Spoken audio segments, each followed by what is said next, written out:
नमस्कार, प्रणाम। तो आप सबको बतला दें कि पवन सिंह का दूसरा होली सॉन्ग बहुत जल्द आप सबके बीच में होगा। और पोस्टर के माध्यम से आप लोग देख सकते हैं कि हाँ, पावर स्टार पवन सिंह जी और डिम्पल सिंह के जोड़ी फिर से धमाल मचाने आ रही है, जो कि वन बेस्ट म्यूजिक से ये सॉन्ग आने वाला है बहुत जल्द।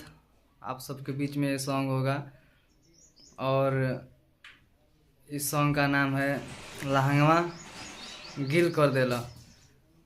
तो आप सबको ये पोस्टर कैसा लगा प्लीज कमेंट करके ज़रूर बतलाइएगा। और सॉन्ग कब तक आएगा, डेट टाइम ज़रूर हम बतलाएंगे। आप लोग प्लीज़ मेरे चैनल को सब्सक्राइब ज़रूर कर लीजिएगा, क्योंकि पवन भैया से जितना रिलेटेड वीडियो होगा बहुत कोशिश करेंगे ज़्यादा से ज़्यादा जानकारी आप सबको दें।